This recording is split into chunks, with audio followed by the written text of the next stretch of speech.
교수님. 예. 이따가 질문할게요. 예, 알겠습니다. 네. 자, 그럼 이제 시작을 할게요. 거기 194쪽에 나오는 고소설 비평론입니다. 194쪽. 194쪽에 나오는 고소설 비평론. 그래서 이제 이 고소설이라고 하는 것 자체가 이제 여러분이 많이 공부를 하셨겠지만 거기 이제 네 번째 줄에 금오신화 계속 나오죠. 금오신화 194페이지 지금 보고 있어요. 194페이지에 보면 그 금오신화의 출현 이래로 뭐 여러 가지 발전을 이루었다 이런 게 나오고 있습니다.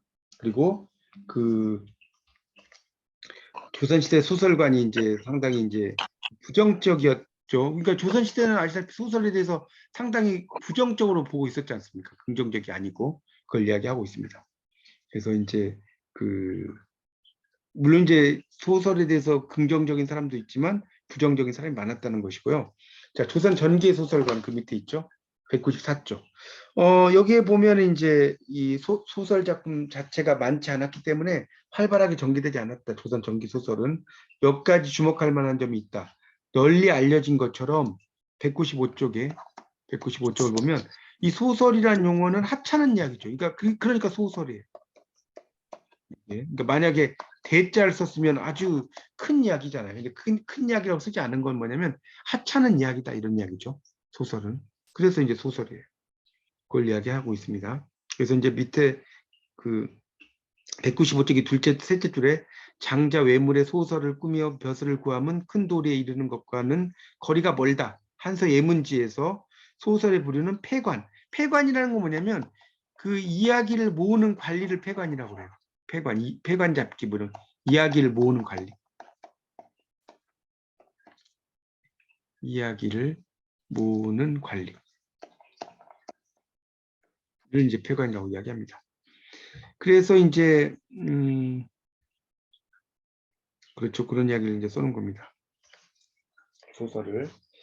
그러니까 별로 이제 중요하지 않았다는 내용으로 쭉 설명이 된 것이고요. 두 번째 단락에 보면 이제 소설의 개념은 우리나라에서 통용되는데 어습권의 폐관잡기, 김시습의 금오신화뿐 아니라 이인노의 파한집, 한가로움을 깨뜨린다는 거죠. 파한. 195쪽 지금 보고 있어요. 한가로움을 깨뜨린다. 그다음 최자의 보완집. 이거는 이제 파한집의 내용을 보충한다. 보완집이란 것은 파한집의 내용을 보충한다. 이 보완집이죠. 그다음에 이제 서거정의 필원잡기, 동인시와 여러 작품들이 있었어요. 그래서 이수광의 지복유설, 이 지복유설을 요즘으로 말하면 이 유설이라는 건 써놓으세요. 이게 백과사전이라는 뜻이에요. 지복유설의 유설은 백과사전입니다. 그래서 소설의 범죄를 포괄적으로 잡고 있다. 이야기를 하고 있고요. 그다음에 이제 김시습이 금오신화를 창작하고 나서 이렇게 글을 썼다는 거예요. 그건 한번 여러분 읽어보세요. 근데 이제 이거는 저번에 설명드렸죠. 만창, 매영, 월명초, 창가득 매화 그림자 밝은 달이 떠올랐다 하면서 이 소설의 허구에 대한 이야기를 제가 김시습에서 이야기했었습니다. 196쪽 넘어가면 이제 세상에 없는 책, 인간 불견서. 자, 세상에 없는 책을 보면 인간 불견서란 말 나와요. 인간이란 것은 이게 이제 인간 세상이라는 뜻입니다. 여기서는 인간 세상에서 볼 수 없는 책이라는 거죠. 인간 불견서라는 거니까. 풍류기화는 금오신화를 바란다. 그러니까 풍류니까 풍류가 있다 이런 말 하잖아요. 기화. 아주 기이한 이야기죠. 금오신화다. 그래서 금오신화가 새로운 무엇이라는 걸 자각하고 있었다. 이런 이야기를 써놓죠. 그다음에 용천 담적기에서도 김시습이 금오산에 이 금오산은 이제 경주의 옆에 있는 그런 그 산 이름이에요. 지금도 이제 금오산이라는 게 있습니다. 이제 책을 지어서 석실에 감추고 이르기를 후세에 날 알아줄 사람이 있으리라라고 했다는 거. 지금 이제 알아주고 있잖아요. 그렇죠? 그래서 귀한 이야기 속에 자신의 뜻을 붙였다. 전등신화 여러 번 이야기했죠. 심지를 자른다는 거죠. 심지자를 전자라고 그랬죠. 너무나 이 아이가 재밌으니까 촛불에 심지를 자르고 불을 붙여서 다시 읽는다라고 그랬죠. 그래서 이제 김시습의 시도 이제 있어요. 그 밑에 있죠. 처음엔 거짓인 듯 하나 뒤에 맛이 있다. 아름다운 경치가 흡사 사탕수수 맛이다. 용이 싸우고 귀신이 술에 몰고 장기 우는 것을 뭐 공부자께서 아니 깎은 건 진실로 까닭. 공부자는 공자님을 가리켜요. 공부자는 공자. 제 전등신화. 이 제는 지을 제자예요. 지을 제자. 전등신화를 쓴 이후에 지었다. 여기 전자를 보면 이렇게 쓰는 거 보이죠? 이렇게. 이게 이제 심지자를 전자예요. 심지자를 전자. 초의 심지를 자른다는 거예요. 이게 이제 그래서 전자 칼도 잘 써놨죠. 가위로 자르고 불 붙이면 잘 타니까. 그래서 이제 그런 이야기를 써놓은 거고요. 그 다음에 이제 거기 그 196쪽에 이제 제일 마지막 단락에 어면순 나왔죠. 어는 이게 어면순 할 때 어자는 제어한다, 방어한다 이런 뜻이에요. 그러니까 이제 어면순이라는 말 많이 쓰는데 그 어자가 이제 막는다 이런 뜻입니다. 막는다. 면 잠잘면 자죠. 그 다음에 순자는 방패. 그러니까 이게 어면순이라는 건 우리말로 하면 잠의 방패를 막는다. 그러니까 잠이 안 오게 이제 만드는 책이다 이런 이야기죠. 그래서 이제 그 소설은 지금의 소설이 아니고 소화, 웃기는 이야기라는 거죠. 그래서 이세자가 골계 소설이라는 용어를 썼다. 골계라는 건 뭐예요? 해악 플러스 골계라는 것은 해악이라는 게 있고 해악적인 것 플러스 풍자가 있다. 이게 골계거든요. 골계라는 것은 해악 플러스 풍자. 이런 것들이 있는 걸 이제 골계라고 이야기합니다. 197쪽 보세요. 197쪽. 그래서 이제 거기 둘째 줄에 보면 이것도 아까 설명을 좀 드렸는데 197쪽에 둘째 줄. 그 조선 전기 유학자들은 소설을 부정적으로 인식했다. 자, 거기다 표시해 주세요. 자, 조선 전기의 그런 그 유학자들은 소설을 부정적으로 인식했다는 거죠. 그렇죠? 그러니까 좀 뭐랄까요? 황당한 이야기들이 많잖아요. 소설은 그런 걸 이야기하고 있습니다. 그렇지만 이제 양반들 중에서도 소설을 중시한 사람도 있었다는 거예요. 자, 그 197쪽의 세 번째 단락, 조선 전기의 소설과 관련된 가장 큰 사건은 조선 중종 때 채수의 설공찬한 혼전이죠. 이제 이걸 설공찬전이라고 돼요. 설공찬전. 말이죠. 그래서 이제 채수가 지은 소설은 한문과 국문으로 둘을 익혔다. 윤회 화복지설. 그러니까 뭐냐면 윤회라는 것은 바퀴처럼 돈다는 거예요. 화복. 그러니까 화와 복이 바퀴처럼 돈다. 윤회 화복 지설. 그런 이야기다 이런 뜻이죠. 그래서 이제 백성들 미혹시킨다 해서 죄를 줘야 된다. 이렇게 이야기를 했다는 거예요. 거기 나오죠. 그 낮에 채수가 중종 초에 설공찬한 논전을 지었는데 극히 괴이했다. 작품의 끝에 공찬이 남의 몸을 빌려. 그러니까 이걸 우리가 뭐라고 해요? 빙의라고 해요. 빙의. 빙의 써놓으세요. 그래서 이제 몇 달이나 이승에 머물면서 자신의 원통함과 저승의 이야기를 했는데 매우 자세했다. 그래서 이제 막 이야기가 되죠. 198쪽. 그래서 설공찬한 혼전은 일종의 전기소설이라고 할 수 있다. 전기소설. 거기 넘겨보세요. 198쪽이 둘째 줄. 귀한 걸 전하는 이야기다. 그래서 작가를 사형에 쳐야 된다. 옛날에는 뭐 이런 것 때문에 사형까지 이야기를 해요. 대단하죠. 그래서 이제 논란에서 이 점은 드러나지 않았다는 거. 둘째, 소설에 대한 유학자들의 공식적인 태도가 극명히 드러났다. 황탄, 불경한 것이다. 소설이. 사람을 미혹시킬 위험이 있다. 그래서 이제 소설을 그러니까 이걸 이제 우리가 소설 배경론, 소설 옹호론이라고 하잖아요. 소설은 이제 두 가지가 있단 말이에요. 배경론과 옹호론이 있어요. 대부분이 이제 배경론이 많다는 거예요. 근데 이제 옹호하는 견해도 있었다는 거예요. 그런 이야기가 있습니다. 그다음에 이제 그 밑에 보면 인용문 밑에 김수동이 채수를 위한 변론인데 소설을 기양, 인간의 본능적 표현 욕구의 산물, 정상 참작을 해야 된다는 거예요. 소설이 한시 등 다른 것과 마찬가지로 인간 표현 욕구다. 그런데 우리는 한시나 문에 능통한 문인들이 소설이란 또 다른 문학의 갈래를 선택할 필요는 있는지를 검토할 필요가 있다. 그렇게 이야기하죠. 그러니까 기양은 인간의 표현 욕구로만 이해해서는 불충분하다 이런 얘기를 설명을 하고 있습니다. 199쪽으로 이제 넘어가겠습니다. 자, 199쪽으로 이제 넘어가면, 그러니까 하여튼 그 조선 후기의 소설관인데 이게 또 중요하죠. 이게 이제 밑에 보세요. 1번 소설 배경론 나왔죠? 소설 배격해야 된다. 그러니까 이게 이제 그 옆에 나오죠. 이 소설 배경론이라고 하는 것은 지배층의 공식적 입장이라고 나오죠. 지배층의 입장이다. 이렇게 나오고 있습니다. 그리고 이제 허구다. 그 밑에 있죠. 자, 소설이라고 하는 것이 하나의 허구다. 이런 이야기입니다. 허구다. 허구. 우리가 이제 허구를 뭐라고 합니까? 픽션이라고 하지 않습니까? 허구. 그걸 이야기하고 있어요. 소설 픽션. 자, 지금 199쪽을 보고 있습니다. 199쪽. 배경론, 소설 배경론, 허구. 밑에서 둘째 줄, 픽션이라고 합니다. 자, 그 다음에 넘겨보세요. 200페이지. 200페이지에 거기 이제 인용문 바로 밑에 둘째는 소설이 풍속을 어지럽히고 세도, 세상의 도를 위축하게 만든다. 밑에 있는 것까지 읽지 마세요. 인용문까지는. 그냥 그렇다는 것만 알면 됩니다. 여기는. 자, 그 다음에 이제 201쪽. 제가 이번 시간에 저번 게 좀 녹화를 깜빡하고 제가 녹화를 안 눌러가지고요. 여기 빨리 정리한 다음에 거기 앞부분에 있는 걸 핵심만 다시 쭉 정리를 같이 하도록 하겠습니다. 자, 201쪽에 중국의 경우를 든 것이지만 이제 우리나라에 들어와 있겠다. 그러니까 중국의 영향을 받았다는 거죠. 그런 이야기죠. 그런 게 폐단이 있었다. 뭐 그런 이야기 설명을 하고 있습니다. 그러니까 우리 소설은 그냥 독자적인 게 아니라 중국의 영향이에요. 우리가 김시습의 금오신화도 그 후에 전등신화 영향이거든요.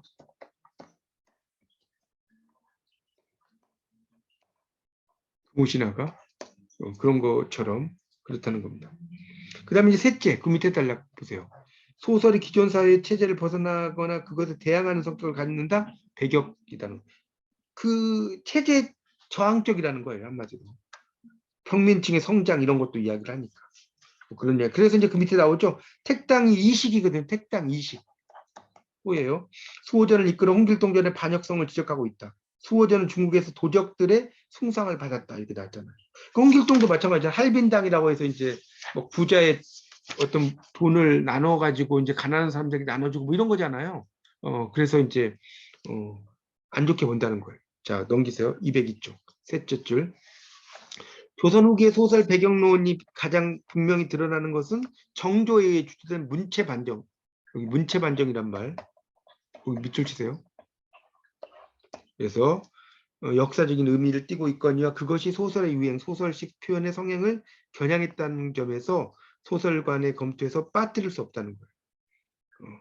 거기 이제 보면 고문, 그러니까 고문이 이제 주로 양반들의 문장이고요. 그 다음에 이제 폐사 소품체. 이 소품이라는 게 뭐냐면 사소한 이야기, 사소한 이야기. 영어로는 이걸 small pieces라고 해요. small pieces. 작은 조각들. 이런 이야기들이거든요. 그러니까 이런 이제 소품은 주로 이 고문은 이제 양반이 있었는데 소품은 뭐라 할까요? 그 서울 출신이라든가 하급 관리들이 주로 써요. 양반이 쓰는 게 아니라. 그래서 이제 그런 이 소품체들이 이제 성행을 하게 됩니다. 하여튼 그래서 이제 고문과 소품의 차이점 이런 것들도 상당히 중요해요. 저도 이제 대학원에서 이제 그 종합시험 볼 때 고문과 소품의 차이에 대해서 논하시오 막 이렇게 문제가 나오더라고요.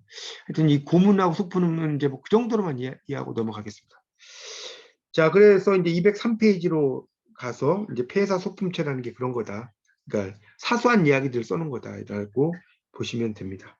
그런 것들도 있었다. 그 다음에 이제 세 번째 단락에 보면 203쪽에 소설의 배격은 지배층의 소설에 대한 입장이다. 호불호와는 무관하다. 그러니까 지배층은 거의 다 소설 배격했다 이렇게만 알면 됩니다. 근데 이제 그 지배층 중에서도 소설을 뭐 김만중이라든가 김만중은 배격하지 않았죠. 또는 김시습 같은 사람들 다 또 뭐 허균도 마찬가지죠. 이런 사람들도 다 소설을 그대로 이제 하는 걸로 설명을 하고 있죠. 박지원도 마찬가지죠. 우리가 소설 4인방 생각하시면 될 것 같아요. 자, 204쪽. 그래서 204쪽에 이제 보면 그래서 이제 이런 것들에 대한 뭐 이야기들이 쭉 나오고 있는데 그 밑에 있는 건 좀 넘어가겠습니다. 여기 넘어가고 제일 마지막 줄 좀 볼게요. 204페이지 마지막 줄. 거기 보면 정조 문체 반정의 희생자였던 이옥이 이제 서울 출신이에요. 이옥의 근 소설의 영역에 들어온 전 작품을 창작한 인물이면서 비판적인 제가 대학원 다닐 때 이옥의 작품들에 대해서 한 학기 막 공부를 했어요. 근데 상당히 이옥의 작품들이 공부할 거리가 너무나 많습니다.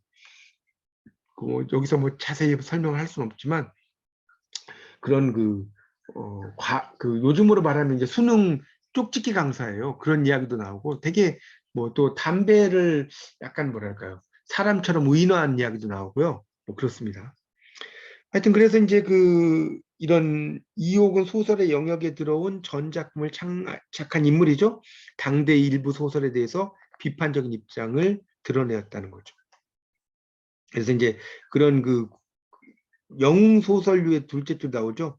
국문 소설, 한문 연희 소설. 그러니까 연희라는 게 삼국지 연희 같은 거예요. 이걸 비판했다는 거예요. 소대성전을 봤는데 제대로 된 게 없고 껄껄 웃게 할 따름이다. 혹평했다. 영웅 소설이 폐사보다는 낫다고 하면서 그 정사에서 의심이 가는 곳을 교묘히 엿봐서 이야기를 지어낸다. 이렇게 이제 또 지적을 하고 있습니다. 하여튼 이제 소설이라고 하는 것 자체는 웃음거리, 오락적 성격을 비판하고 소설이 삶의 진지성을 추구해야 된다. 삶의 진지성. 이런 것을 또 이야기를 하고 있습니다. 이옥의 작품들은 약간은 내용이 보면 어떤 것은 좀 우스꽝스러운 이야기도 있지만 그걸 통해서 상당히 그 당대의 사회를 비판하는 이런 내용들이 상당히 많이 나와요. 그 정도 이해하시고 효용론 205쪽 이 이제 소설의 옹호론인 거죠. 효용론은 옹호론과 같은 말이에요. 옹호론. 그래서 이제 긍정한다는 거죠. 그러니까 소설이 거짓을 이야기할 뿐 아니라 언어도 비속하고 내용도 음란하다. 체제 저항적인 성격이 있다. 점차 소설이 교훈적인 효과를 줄 수 있다고 나왔죠. 그 교훈적 효과에 밑을 준 사람. 그 다음에 권선징악, 선을 권장하고 악을 징벌하고 사필 기정, 일은 반드시 바른 곳으로 간다. 이런 것들도 있었다는 거예요. 넘겨보세요. 206쪽의 그 인용문 바로 밑에 보세요. 첫 번째 인용은 소설이 일반 역사서보다 감염력이 훨씬 강하다. 감염이 잘 된다 이런 거죠. 그래서 이제 김만중의 이런 인식이 타당하다. 이런 설명을 하고 있고요. 두 번째 인용은 일락경기라는 소설의 작가가 서문으로 쓴 거다. 만화옹이라 좌우한 그 작가는 소설의 허구성은 인정할 수 없지만 교훈적 효과도 있다. 뭐 이런 이야기 써놓은 거예요. 나머지 읽어보시고요. 207쪽에서 두 번째 단락, 세 번째 인용 역시 종옥전을 지은 목태림이라는 인물이 소설 창작의 변으로 교훈성을 내세운 것이다. 교훈이 있다는 거예요. 그래서 이제 그런 이야기도 설명을 하고 있습니다. 그 밑에 있는 거 좀 넘어가겠습니다. 이거는 일일이 다 읽을 필요는 없을 것 같고요. 자, 208쪽. 소설의 허구성에 대한 긍정적 인식. 3번. 그래서 이제 소설이 허구라는 것이 있었지만 그런 것에 대해서 부정적인 인식도 있지만 긍정적인 인식이 있었다. 자, 그러면서 자, 보세요. 거기 208쪽을 보는데 거기에 이제 허구하면서 이제 이해조 나오죠. 마지막 단락 첫째 줄. 이해조.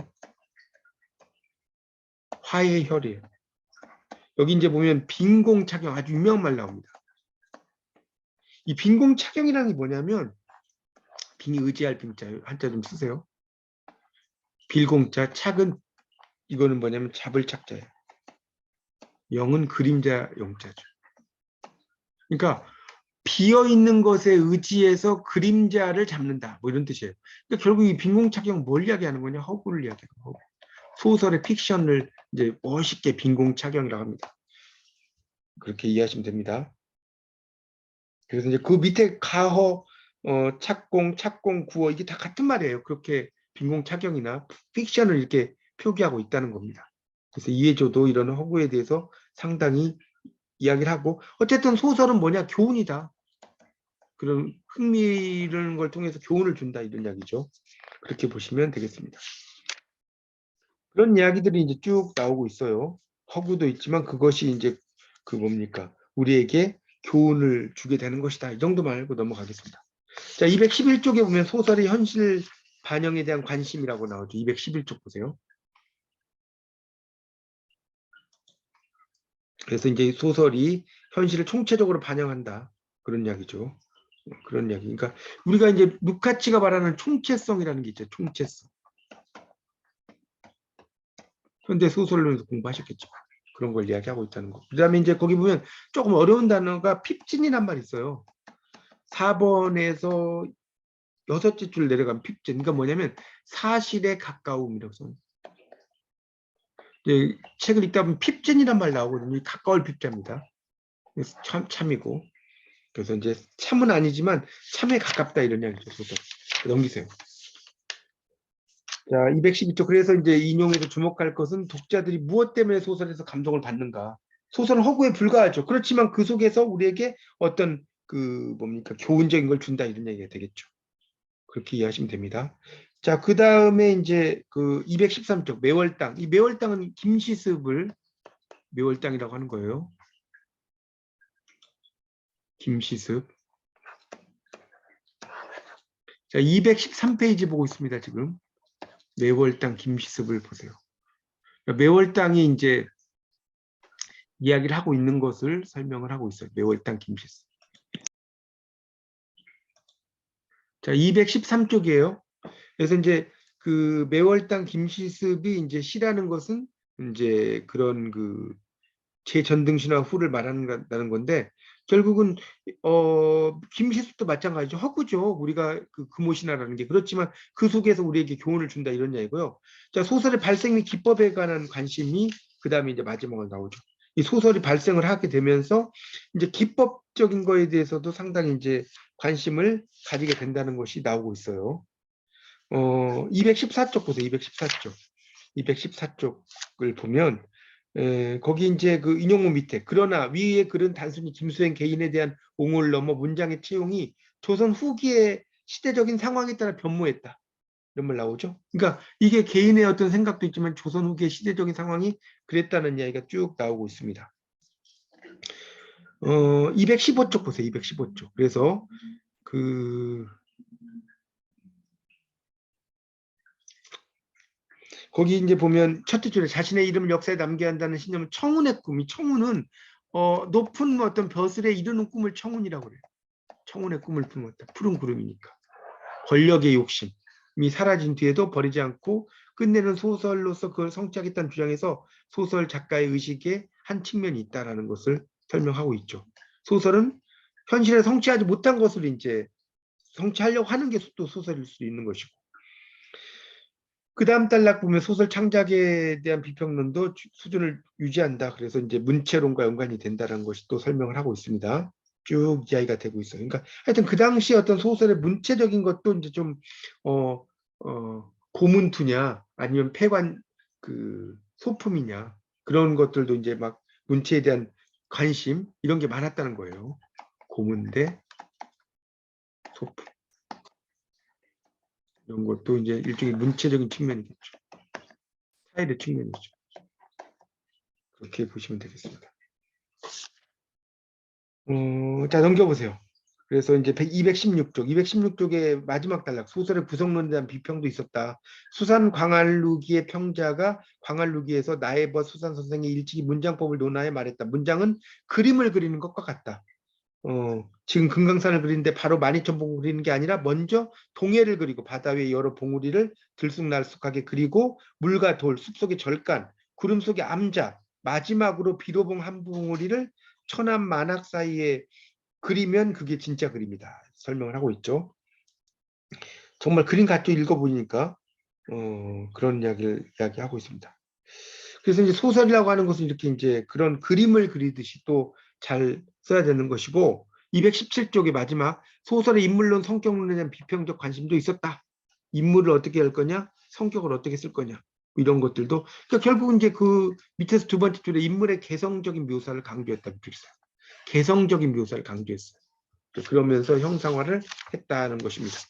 자, 이렇게 했고 이제 앞에서 제가 그 고소설의 작자와 독자를 했는데 이게 아까 녹음을 한 줄 알고 했더니 안 해가지고 제가 핵심만 좀 하도록 할게요.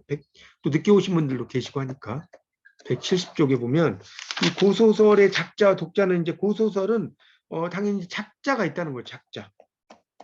작자가 있는데 이 작자가 이제 극소수다. 거기 107쪽 작자 밑에 보세요.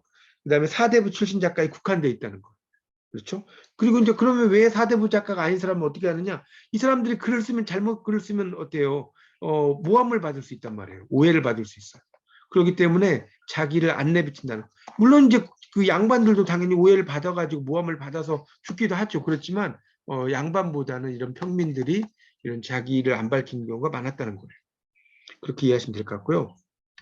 171쪽에 이제 두 번째 줄에 금오신화 김시습 사대부 문인이었죠. 그리고 이제 신강환의 기재기 이건 3학 1학기 때 배우셨어요. 이런 것들도 있었다는 거죠. 그리고 이제 그 밑에 보면 허균, 건필 있는데 다섯째 줄에 171쪽 조위안은 채척전이라고 배우셨죠? 임진왜란을 가지고 글을 쓴 거예요. 채척전. 뭐 이런 사람들이 있었다는 것이고, 그 다음에 171쪽이 두 번째 단락에 보면 둘째 소설이 조선 후기 18세기 이래로 대량 창작되고 향유되었다. 이런 거죠. 소설이. 뭐 그런 이야기도 나오죠. 자, 그러다가 이제 두 번째 단락에 한 다섯째 줄에 보면 새 책방 나오죠. 이 뭐예요? 책 대여점. 반각본 뭐였죠? 목판본. 반각본 목판본입니다. 그리고 이제 직업적 작가가 출연했다고 나와요. 거기 두 번째 단락에 한 10째 줄 정도 쭉 내려오면 직업적 작가라는 말이 있을 거예요. 이 직업적 작가는 뭐라고 그랬어요? 생계형 작가. 생계형 작가가 같다. 이해하시고요. 자, 넘기세요. 자, 그래서 이제 거기 그 첫째 줄에 보면 그 172쪽에 직업적 작가의 대부분은 몰락 양반일 가능성이 높다. 밑줄 쫙 쳐놓으세요. 173쪽에 172쪽이네요. 직업적 작가는 대부분 몰락 양반일 경우가 많다는 거. 그 밑줄 쳐놓으시고, 그리고 이제 몰락 양반이 아닌 경우에서는 이제 뭡니까, 자기 이름을 밝히지 않았다 뭐 이런 이야기를 쓰는 거고요. 그 다음 단락에 보면 몰락 양반을 영웅소설의 작가로 보는 견해 하나는 거기 동그라미 있어요. 첫째 줄에 작가의식의 측면이다. 그래서 유충열전, 그러니까 충과 열을 지닌 존재라고 그랬죠. 그러니까 이게 이제 창작형 군담소설이라고 하는 거예요. 창작형 군담소설. 그렇죠. 또는 그 옆에 조웅전도 있죠. 그 다음에 소대성전도 있죠. 크게 성공한다는 거죠. 웅은 이제 수컷 웅자니까 이제 사내답다 이런 의미로 이제 쓰인 겁니다. 이게 에필레이션이 크게 성공한다. 대성하고는 대성이죠. 이런 거죠. 춤과 열을 지닌 존재다. 그러니까 이런 것은 그러면 뭐 임경업전 이런 경우 뭐겠어요? 이걸 이제 역사형 군담 소설이라고 하는. 이걸 이제 창작형이라고 어떤 책인 창작계라고도 해요. 역사형이라고도 하고 역사계라고도 하고 같은 말입니다. 자, 그 다음에 173쪽. 예, 첫째 줄에 동인이란 말 나오죠. 이게 동인은 움직이게 하는 요인. 동인이란 말 있어요. 173쪽의 첫째 줄에 움직이게 하는 요인.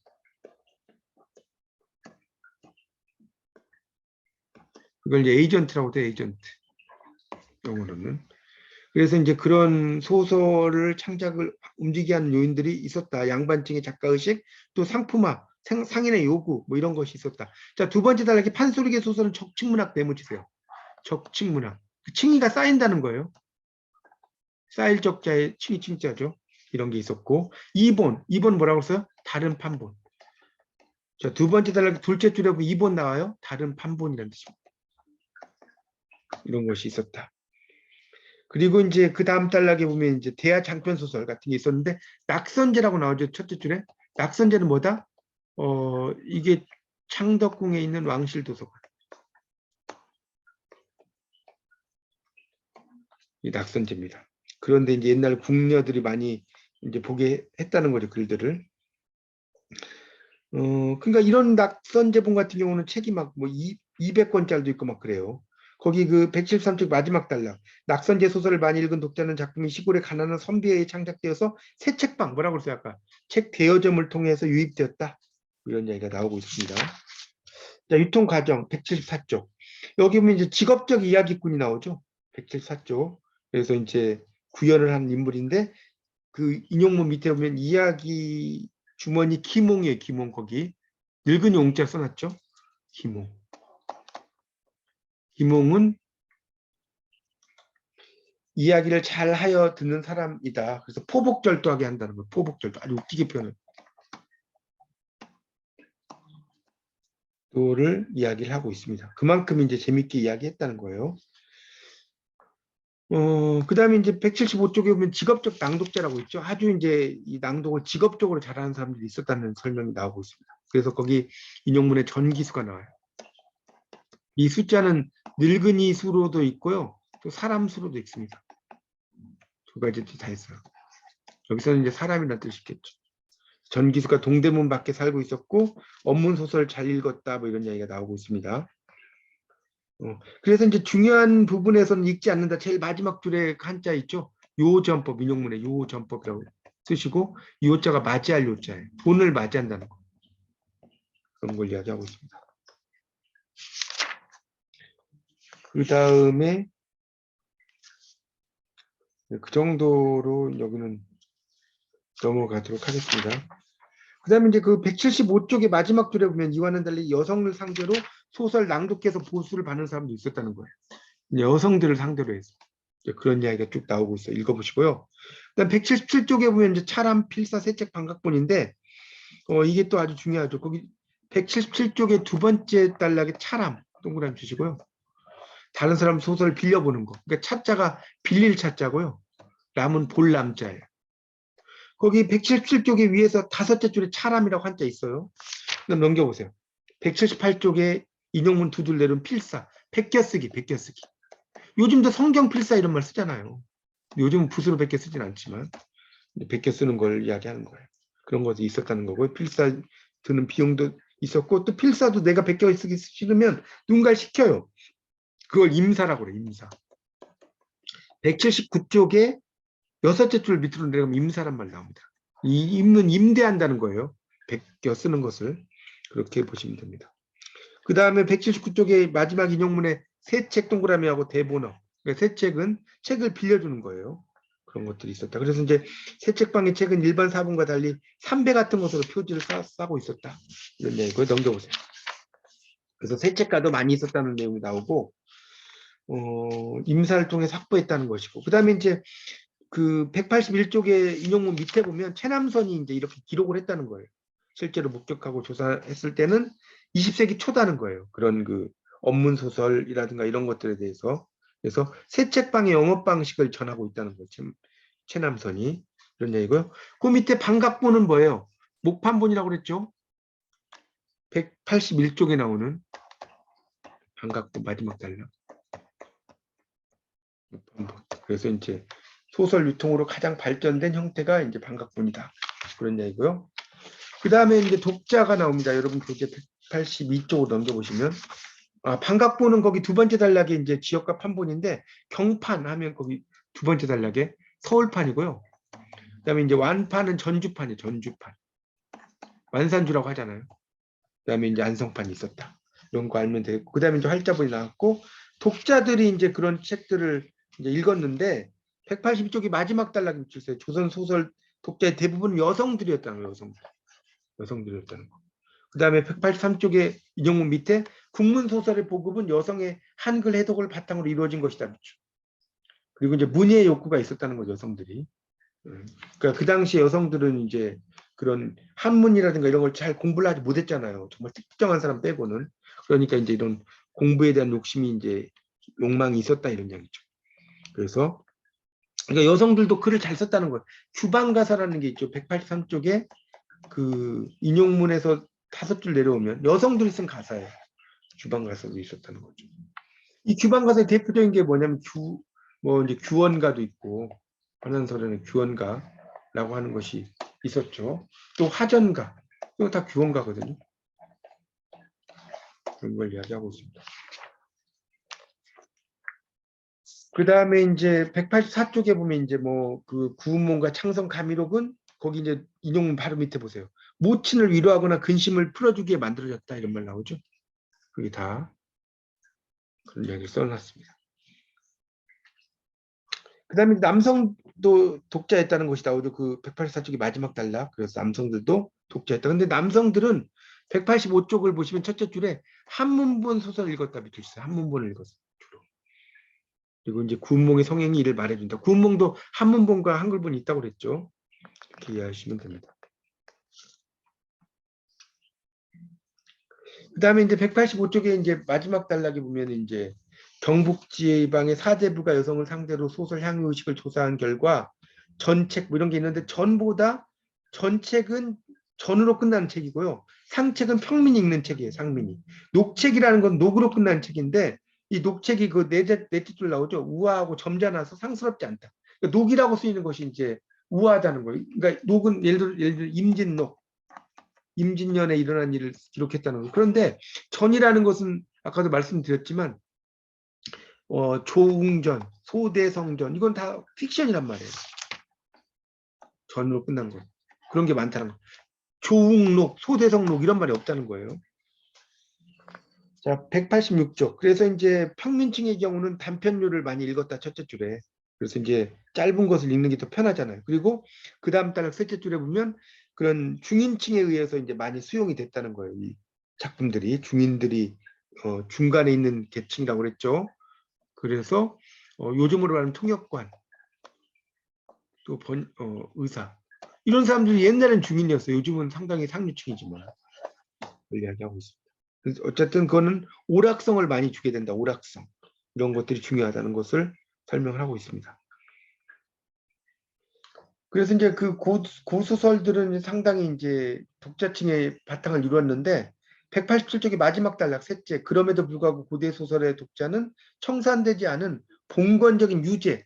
유제는 남아있는 제도라고 씁니다. 유제. 남아있는 제도. 이런 것이 있었다는 거예요. 그래서 뭐 그 어떤 고소설의 흔적들이 지금도 있지 않습니까? 그런 내용이 나오고 마지막에 이제 결론으로 보면 이제 결국은 고소설의 작가, 유통과정, 독자를 살펴봤다. 모두 이제 동일한 바탕에서 이루어져야 된다. 이런 얘기를 설명을 하고 있어요. 그래서 앞으로 이제 실증적인 마지막 단락에 자료를 발굴해서 세밀하게 검토해 보자. 그래서 좀 더 그 비교 연구를 통해서 분명히 해보자. 이런 내용으로 이야기가 끝나고 있습니다.